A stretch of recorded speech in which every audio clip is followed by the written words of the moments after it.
assistance system is sub-cabinet level, where our chairman was then Secretary Facturan. Were you already in the DARPO when the stock distribution application of Hacienda Luisita was No, it approved? came later. I think it came after, during the time of Secretary Huico. Okay. In any case po, may I know your thoughts on the decision of the Supreme Court on the Hacienda Luisita case? Well, to me, it's not really a question whether it's distribution. To me, the more important question in this period of economic development is productivity. Will the farmers be more productive owning lands, or even without owning the lands, will they be more productive? But there's a program to be implemented. There's a law that has to be followed. Until that law is amended or abandoned, it has to be implemented.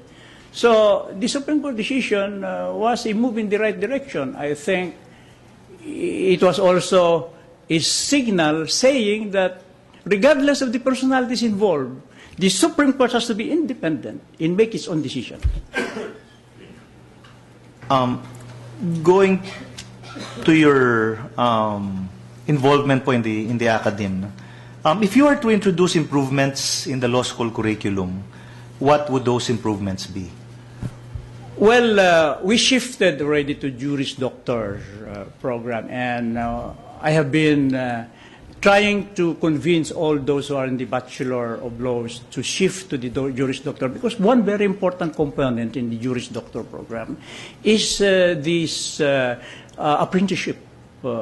There's 250 hours of apprenticeship, and I think the best training for a lawyer is to go to the sea, to the water, in order to swim.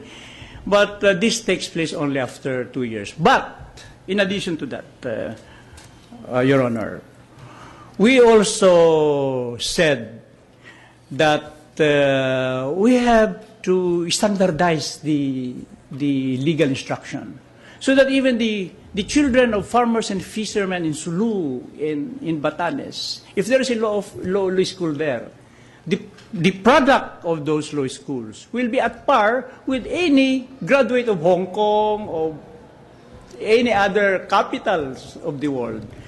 So that we dream of the time when Emir, municipal judge, can be appointed directly to the Supreme Court.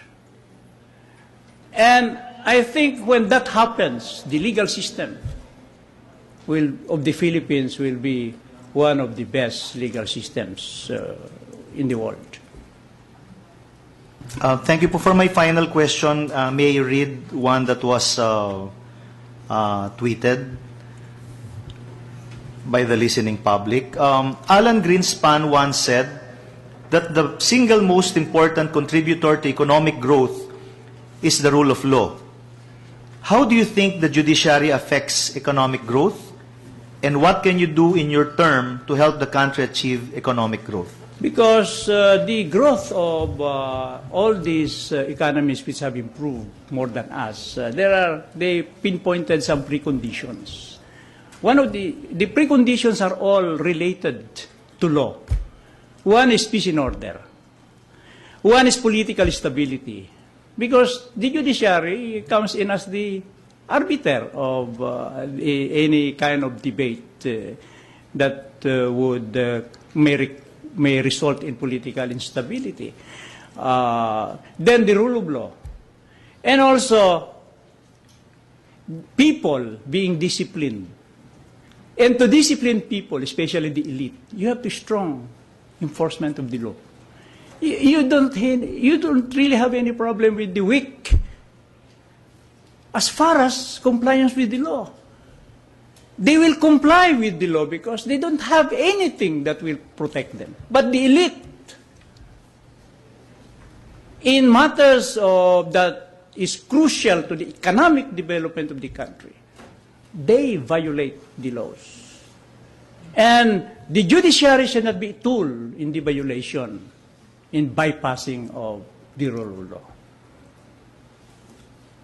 Thank you po. Good luck, Dean Valdez. And thank you, very much, Your Honor. Mr. Chair. Justice Lagman, please. Thank you very much, Mr. Chair. Dean Valdez, good morning. Good morning, Justice. I was reading your personal data sheet, and I noticed that you are now presently the Dean of the UE College of Law and a member of the Board of Regents of Universidad de Manila. That really widens my perspective. I am a member of the Board of Regents. And then- I used to be a member of the Board of Regents of the Polytechnic University of Laguna as well. Aside from From being with the dean, because university. the policy of our president is for us to grow as a person, so that the knowledge, the values, the good things that we get outside will be introduced to the university, and we are happy with that development. Aside from being a law dean, do you have any other experience in management? As I said, I manage many lawyers. In fact, Dibala had lawyers all over the country, more or less 200, 300 lawyers. In the Government Corporate Council, we had about 60 lawyers. And I was even the statutory council of all the lawyers of all government-owned corporation. I managed the program, the legal aid program. That's why it was there was a success. Of what? Legal aid program of the National Legal Aid Program of the Integrated Bar of the I Philippines, see. Madam Justice. Now, let's go to another point. You are from the academe, and I want to ask you this question. Good morning. Yearly, only a small percentage of examinees pass the bar examinations. As a law dean, do you think this is an indication of the low quality of legal education in our country? No, not at all, because our mindset is about passing lawyers. Yes. You don't know that every student who graduates, you develop him to be a productive asset in the community.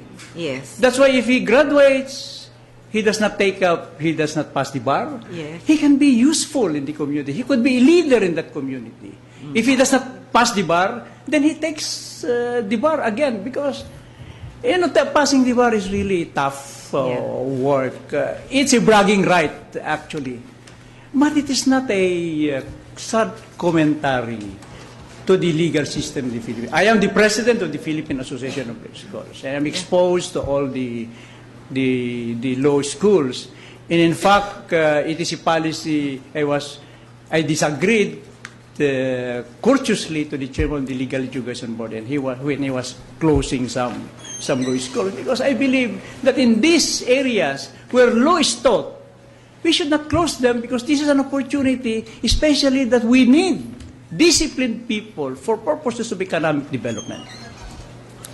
So, if you will be the Chief Justice, your thinking is that there is no need to institute reforms to improve the quality of legal No, education. the best can still be better, Madam Justice. We have to continue trying to reach the summit of our perfection from a philosophical standpoint. Okay. So my next question, Dean, is what do you think are your strong as well as weak points in terms of qualifications for the position of Chief Justice? I am well-rounded as far as my experience is concerned. I come from the academy. I write. I speak. I have long period of managerial experience. I have walked along the corridor of powers. I have met dignitaries all over the world, and I have acquired that confidence dealing with these people. And I think I can bring all these experiences to bear in my triangle approach to the judiciary. So how about weak points? Do you think you have? Oh, we're a weak human point? being. We always have a Yes. weak point, but what is important is you try to overcome the weak point. Sometimes when you have something to do, which is a priority, but you have to take care of your grandchildren because they come to you, then you have to to balance it and perhaps give time